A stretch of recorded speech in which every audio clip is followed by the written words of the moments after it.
Hey, this is Sable Harbor with Unique Encounters, your gateway to the weekend. Here to seek the truth, define the past, and prepare for the future. Tonight I want to discuss with you all a creature seen all across the northwestern United States and elsewhere around the globe. It's known to the Native Americans as Sasquatch, the Himalayan region as Yeti, to the folks down under as the Yowie, and to the scientific community as Gigantopithecus, or as I simply like to call him, Bigfoot. Now, Gigantopithecus is said to have been extinct for over 100,000 years, yet sightings remain. Just 8 months ago, in the small northeastern town of Bonita, Oklahoma, a Bigfoot is thought to be responsible for hundreds, if not thousands of dollars in damage to a car lot. So far, 8 cars have been damaged. Joan Stonebarger, an employee of the car dealership, can't believe the damage he has seen. There are teeth marks, claw marks, and complete bumpers ripped off. Police are looking into it, but this happened 8 months ago and nothing has come of this. Is this our species encroaching on another species' environment? Sightings of these strange creatures are by no means an isolated incident in the Sooner State. I know that as our population, cities, towns, and subdivisions become more densely populated, these sightings will certainly increase. Now, if this was one lonely, isolated incident of a supposed Sasquatch, I would join the rest of mainstream science and brush this off as a black bear, or even a large dog destroying these vehicles in Bonita. But I don't know. Let me read you a couple more stories, and then you can let me know what you think. What is your opinion? It was mid-August 2004. It was one of those days that seemed like the heat would never end. My friends Ted, Sam, and I had gone on a 3-day fishing trip at Broken Bow Lake. Our friend Sam recently got a divorce from his wife, and we thought the trip would cheer him up. We always used to go there during summers in high school. Ted's dad owned a cabin out there, and we'd stay there all through the summer. Hell, that was 20 years ago, Ted coughed at me, but the memories were still fresh in my mind. We took in the 4-hour drive filled with winding roads and tall trees, which would prove to be the only relief we got from the relentless sun the entire trip. Listening to the classics on our way, Johnny Cash, Merle Haggard, and AC/DC. This is when what should have been our first hint occurred. During the chorus of Cash's Cry, Cry, Cry, you'll call for me, but I'm going to tell you bye, bye, bye, we heard a voice come through. We couldn't quite make out what we heard because the radio started making high-pitched frequency sounds and static was rattling loudly. But to me it sounded like, Ted, Dad's not home. Go back.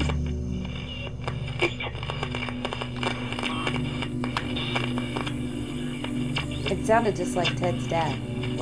I wasn't going to say that, though. Ted's dad had died a few years ago. He had a heart attack at his home, an hour north of the cabin. They found him in his truck. Everyone said he probably had a heart attack while driving, but he always seemed healthy to me.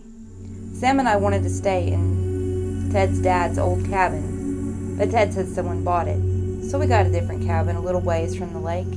It was night there when we got there. The cabin was a basic wood structure. A sign which read, "Privately owned," reflected off of our headlights. "This is it?" asked Sam with a little disappointment in his voice. Ted rolled his eyes. 2 outlets, running water, a bunk bed, a sink, and a cabinet. Restrooms were a few feet away. Personally, I liked it. We unpacked our things and headed into town for a beer. Near the town we found a restaurant we used to play pool in. It appeared to have gone through some major changes since we were last there. We drank, laughed, and talked about the good times we used to have. Sam had a little too much to drink and wouldn't stop talking about his soon-to-be ex-wife, Patsy, so we decided to reel it in and head back to the cabin. I took the top bunk and Ted took the bottom. Sam spent most of his time outside vomiting out his sorrows. I woke up to the birds chirping and a screaming alarm set for 5 a.m. "Come on, let's go," Ted yelled, holding a mug of coffee. I slid off the top. "Where's Sam?" I asked. He pointed over towards the counter where I saw a very angry Sam holding his head. "Drink too much?" I asked. Sam flipped me off and Ted and I laughed before heading out to the truck.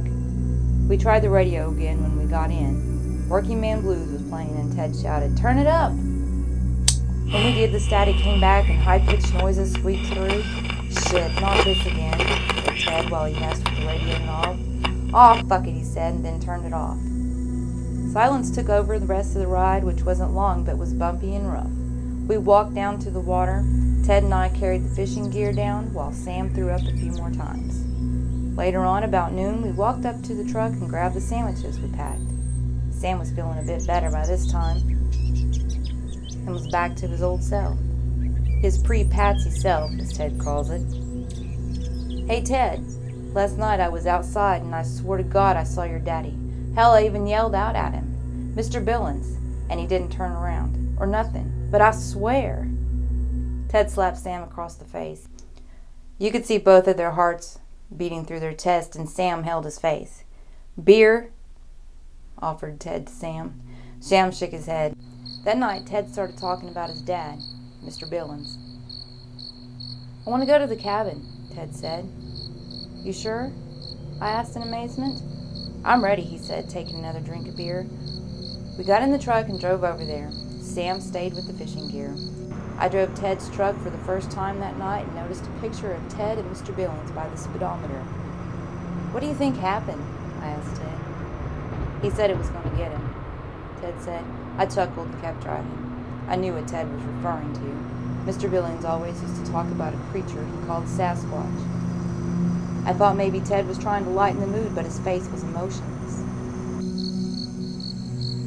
When we got to the cabin, we heard rustling in the house, and the cabin door was wide open. Ted said, "Grab the gun." I hesitated because Ted had been drinking, but he yelled at me, so I hurried and gave him the gun. We ran into the cabin and saw an animal-like creature digging through some trash under a cabinet. I said, "Ted, it's just a dog. Don't shoot him." Ted lowered his gun and sighed a sigh of relief. We both did. Then we heard a loud moan from the creature. It stood up and turned around, breathing heavily. We moved back.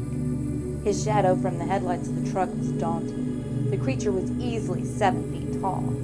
I could see shaggy, matted-up hair glistening in the light. The smell was too much to bear. All of it was too much to bear. Ted and I ran to the truck and drove off as quickly as we could. In the rearview mirror, I could see his shadow in the doorway from the full moon up above. We didn't tell Sam what happened, even though he asked incessantly. "We're just tired," Ted would say. The next morning, Ted and I decided it was time to go back. We stood outside drinking our coffee while Sam chatted peacefully with Patsy on his cell phone inside the cabin. Ted looked at me. "Let's go take it down," he said. "What do you mean? Like kill it?" I asked. He nodded, staring out into the woods. We got in the truck and drove over to the cabin. We had once spent endless nights listening to classic rock and drinking Bud Light. The cabin we had started campfires at and sang songs with the help of Mr. Bellin's guitar. Now all that was gone. The only thing that remained was a beast. We hopped out of the truck, confident as ever. The door had blown halfway shut. Ted swung it open using the barrel of his shotgun. The cabin was empty. All remaining was a deer carcass, bloody and dark red. Its entire stomach gone and its neck twisted. We stepped out of the house nauseated. "Where are you at?" shouted Ted, but there was only an echo. We watched the leaves spin in a pantomime in the barren wilderness that surrounded us. Our memories forever ruined, and a long trip ahead of us. Okay, well, here's another story to ponder on. It was October of 1998. My dad would always take me duck hunting at his favorite spot somewhere west of Yakima, Washington. We had a cabin rented out for the entire weekend. This is something he and his dad used to do all of his life, and I guess he wanted to carry the tradition down with me. However, after 1998, my dad never took me back there again. School just got out and he was already waiting to pick me up in the parking lot with everything packed. He was a single father. My mother died in a car crash with my sister when I was still a baby. I know it was hard to raise a child alone, but he was a fantastic father. He would always get excited to do anything with me, and I think he was much more excited about going on these trips than I was. I did enjoy them quite a bit, though. It took a few hours to reach our spot, and by that time the sun was slowly creeping towards the horizon. I got out of the vehicle, bag in hand and full of excitement to be able to be back out at one of my favorite places to be. Yet something was off. There was a faint smell in the air of something reminiscent of trash. My dad smelled it as well and investigated, but before long the smell was gone. After we got situated, we decided that it was much too late to do anything else, so we decided to roast marshmallows later. I was very excited, and Dad wandered off not too far from the cabin to gather wood. As I made a circle of stones to start the fire in, we both heard rustling in the bushes, and the smell was back. The first thing that came to my mind was bear. Dad stood looking towards the bush and then rushed back to me. He told me to go inside. I was startled and did exactly what he was said with no questions asked. I didn't ask what it was because I figured it was probably a bear. I figured eventually it would pass through and we could continue making our fire pit. So instead he decided we would watch Jurassic Park. This was unusual because my father is an avid outdoorsman, and he would always shy away from any form of technology that didn't have to do with being outside on our trips. As we were watching the movie, he continued looking outside the windows for the bear. After a while, he suggested that we go to bed, so we can wake up early in the morning and head out on our hunting trip before sunrise. As I was laying down, I couldn't sleep as my mind was racing with the thought of tomorrow. I thought I was never going to be able to close my eyes and sleep, but before I knew it, I was out of it. However, in my sleep, I was awakened by a loud bang on the wall of the cabin, and the smell was so strong it was hard to breathe. Then there was another one. It seemed as if something was coming from all around the cabin. I still don't know how my dad slept through this, but as I went to wake him up, I saw a hand hit the window next to me. The hand was not just a hand, it was the biggest hand that I will ever see in my life. I was frozen in fear. Someone is outside of the cabin, I remember thinking to myself as the knocks on the walls of the cabin continued. I knew I had to wake my dad up, but before I reached over to nudge him, whoever it was made it to the door. I couldn't even blink as I watched the door and I couldn't move a muscle. What I saw look through the window at the door that night will stick with me till the day that I die. It was a primitive-like creature, much like the apes I had seen at the zoo. But this was much, much bigger than them. Its head was large, and I could tell it was slouching to look into the window in the door. The moon was bright that night, and I could see his eyes. They were locked in on me, and mine locked in on him. I nudged my dad real hard. He woke up and immediately grabbed his gun that was right by the bed. No words were spoken except hand movements to signal me to stay put. He slowly crept towards the door with the barrel of his gun, never moving away from the doorway.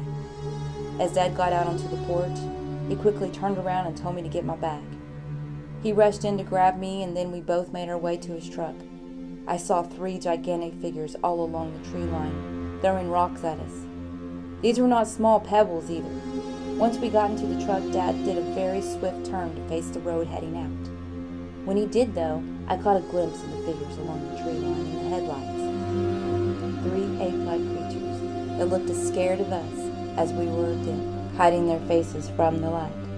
I didn't look back at them, as my mind was trying to compute everything I've just experienced as we were speeding down to the main road. The entire ride back home was silent. He never mentioned it to me or anyone else, but that was the last time we went duck hunting, somewhere west of Yakima, Washington. Okay, I've got one final one that I want to read you, and then I want to know what you guys think. I am a cryptozoologist, and more specifically, a self-proclaimed Bigfootologist. I've spent the last 20 years setting up trail cams, all in hopes to once and for all prove that this elusive creature exists. I am born and raised in Salem, Oregon, and a Bigfoot is a big deal around here. Everyone you meet will always have some story to tell, whether a personal encounter or an encounter with a friend or a family member has had. However, some people are less reluctant to tell their story. I met a fellow at a bar one night who told me of a strange story his grandfather had told him. A story consisting of a woman visiting a cave of Bigfoot quite often for unknown reasons. The story mentioned how they noticed her on the trail cams, and over time they figured out where she was going. She arrived at this cave apparently leaving a basket of fruit behind. They described her as somewhat of a hippie woman who was known around town for being a little off the wall. He claims this happened roughly 10 years ago, and that was all he knew of the story.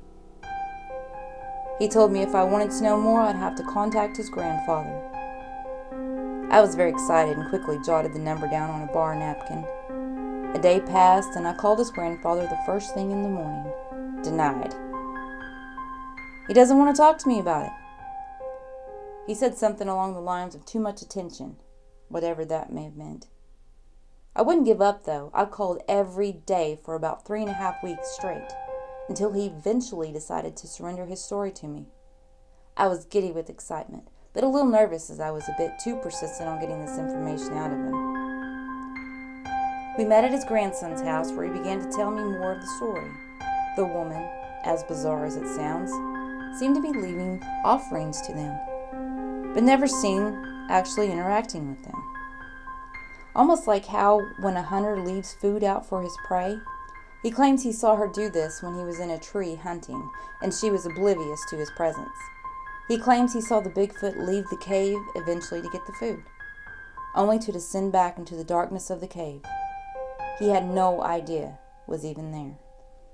I asked for directions to this said cave, yet he was extremely reluctant to give me his location, saying again that it was too much attention. He knew how persistent I can be, and eventually gave me the location. I bid him farewell and thanked him for his cooperation. He was rude to me, but I understood, and I didn't care as long as I had the information. His grandson insisted that we take his truck because he knows of the general area, telling me that it was too rough of a ride for my car. As long as we get to see it, I told him.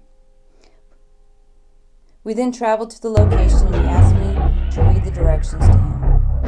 An abandoned house, 20 miles east, red roof. It seemed as if he knew exactly where it was and was shocked. We then arrived in the location, and it was a very dense part of the forest with boughs so thick I could not even see if it was sunny or cloudy. The directions told me to hike about 3 miles south to where 2 trees make an X in the path. We eventually stumbled upon the cave, and to my surprise, there was footprints all around the cave. This is the most excited I think I've ever been. I began sweating with the anticipation of what I just found. I began taking pictures, but to my surprise, the SD card was full. Shit, I thought to myself. How could I be so amateur?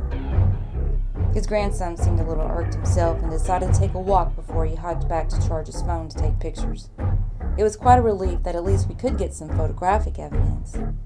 I investigated the area a little bit more, taking hair samples, making casts, writing down everything I saw. I'm too excited over these footprints, I thought to myself as I started to look into the cave. I wish I didn't. What I saw challenged everything I know about Bigfoot. The smell. I'll never forget the smell of death. At the time I figured it was Bigfoot himself, but no. The cave was littered with carcasses of dead animals, strewn about in the most gory way imaginable. I had to take a deep breath and maybe analytical for a moment. This has to be a bear, I thought, but I noticed a bear carcass in the cave. The hair stood up on my neck and the goosebumps began to appear all over my body. This doesn't explain the footprints, but there is no way Bigfoot is a herbivore. Then I could hear something very large cracking the branches as if it were getting closer to the cave. I didn't waste any time hanging out there, and I decided to get the hell out of there.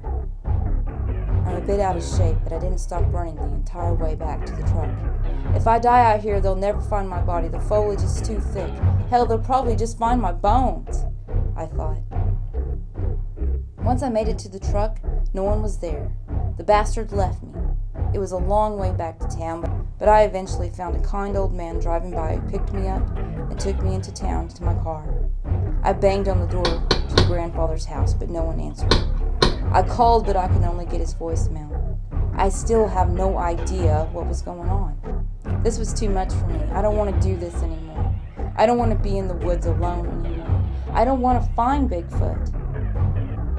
My colleagues didn't believe a word I said, as it challenged their beliefs, and they eventually wrote me off as crazy and lost contact with me. I hope they never find Bigfoot in their journeys. 20 years of my life investigating Bigfoot, and I thought I knew everything there was to know about Bigfoot. I was dead wrong. Don't go looking for Bigfoot. Alright, so there you go.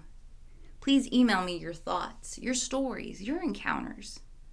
I want to know. I want to know if this creature is really out there. Next time we're going to discuss the chupacabra.